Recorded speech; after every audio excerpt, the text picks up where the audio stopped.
I'm very fortunate to start with, because we have, very rarely do you, particularly in television, get a chance to diversify as much even as I do as Walter.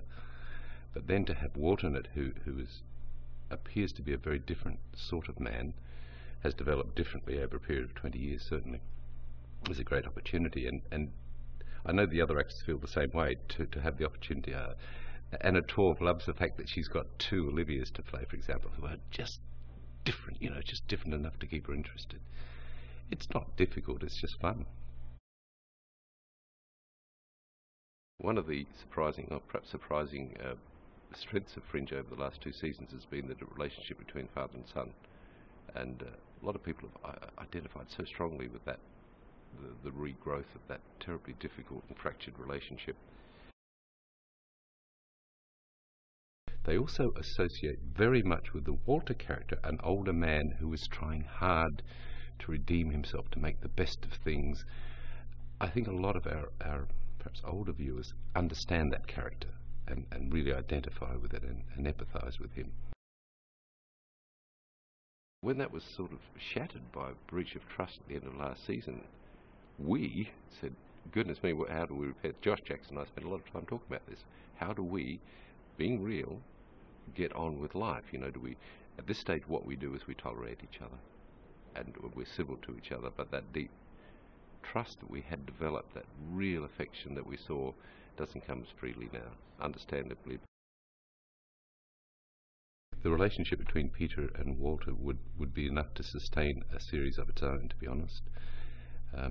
So to have that as a core factor within a sort of a fairly extraordinary science fiction series with lots of other things happening, and really is a series that follows the life of Olivia more so than Walter and Peter, is fairly unique. And Joshua and I have worked really hard at it, and we still do. And we'll still sit in the trailers and talk about how we can develop that and what the nuances are and the subtleties and how would you respond.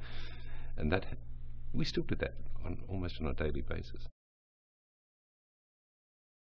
My hope and Joshua's hope, and I think for the sake of the series probably what will happen, is that something will cause them to bond again. It will be strong. It won't be the same. It will be strong, probably stronger. There is an instrument that is capable, we think at this stage we're capable of destroying worlds, perhaps the analogy could be the H-bomb or something, So, but the only being that can make this work is Peter, which actually makes Peter's role in Fringe massive and iconic. We are in a process of discovery within the show of what is this, what is Peter's role in it, what is its function. What Walter has said is this will be the death of my son. He's also said that this will destroy the worlds. We now want to explore a really difficult and a fairly new phenomenon, which is playing two realities. But here's the thing, we want to do it so that even though everyone will think, oh, there's a good side and a bad side, that we hope to be able to say, well, I don't know, both of them are right in their own way.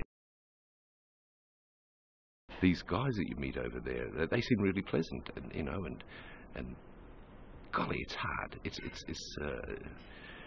If we can achieve this, it's almost unheard of, I think, by the way, not to find someone to root for. That would be quite an achievement. And Fringe is never scared of trying hard things, and this is really difficult.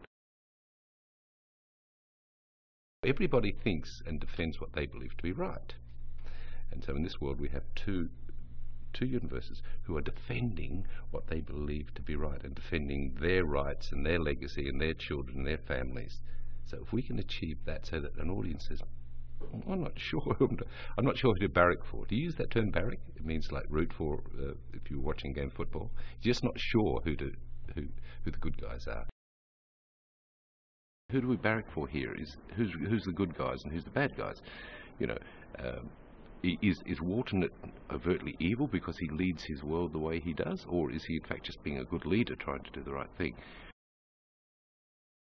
At this stage, I know that people think, oh yes, there's baddies over there, and this character that I'm made up for now is Walter, and the other Walter, and he's a baddie, but in fact he's not. He's a man responding to the needs that he has at the time, and if we can achieve that, that would be really remarkable.